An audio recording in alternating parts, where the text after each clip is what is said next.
Okay footy fans, engage your inner nerd and raise your hands up if you know your FSF from your SD or your Place Fans Fund.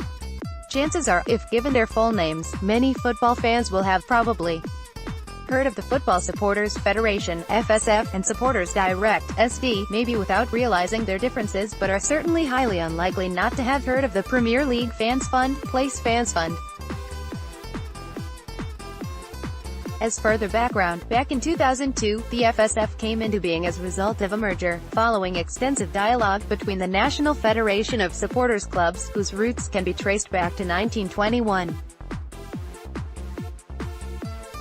Being an organization for supporters clubs only, and the Football Supporters Association, founded by two Liverpool supporters, Rogan Taylor and Peter Garrett, following the Hazel disaster, predominantly an organization for individual supporters.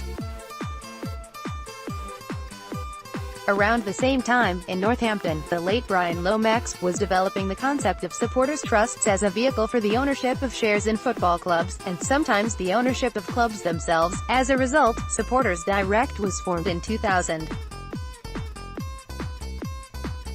This was particularly important lower down the football pyramid because, in the early years of this century, there was a very high incidence of clubs in financial insolvency and administration. Someone, somewhere, needs to pick up the pieces when the cash runs out. The current work of the FSF and SD have significant areas of overlap, both dealing with day-to-day supporters issues, poor governance within the game, both at local club and national levels, insufficient fan engagement by clubs, involvement with supporters running clubs, plus, enabling supporters to have a strong and cohesive voice to advocate for the broad ranges of supporters issues. Clearly, the importance and needs of supporters will vary from club to club, each having individual ownership and board structures, financial issues, often driven by their current league status, plus locational factors. Which rather neatly brings me on to the Place Fans Fund, mentioned above, because, fast forward almost 2 decades and there's another debate currently ongoing relating to the possible need for a merger between the FSF and SD, one which is being wholly driven by the Place Fans Fund. For those who are still reading, or remotely interested for that matter, the Place Fans Fund is one of the Premier League's ideas of philanthropy, giving a little something back to football's grassroots.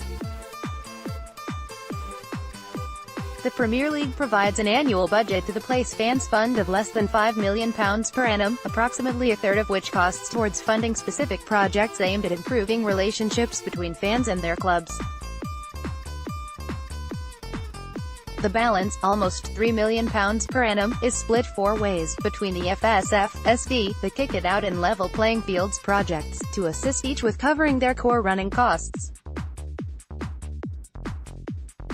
At first sight, this seems rather generous, but, to put it another way, this is less than 1/3 of 1% of the annual domestic TV rights income received by the Premier League.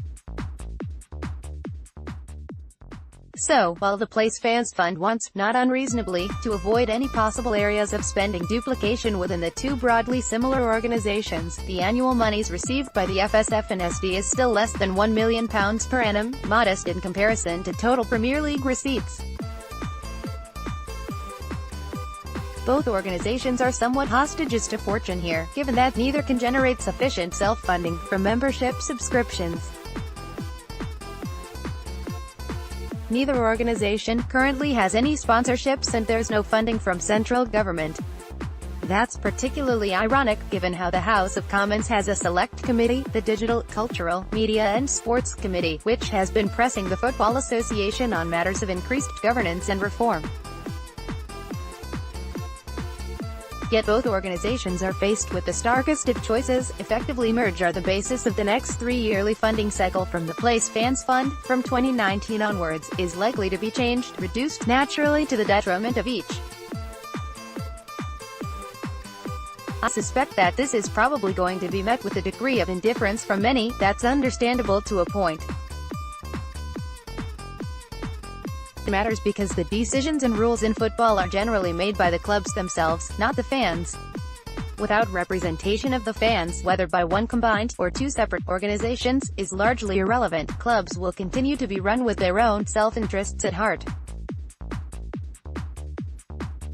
Representation and engagement are vital for ensuring that doesn't happen. Yet this whole restructuring process is being driven, albeit indirectly, by the Premier League and the desire to save a few £100,000 a year. That, I personally find staggering and sad in equal measures.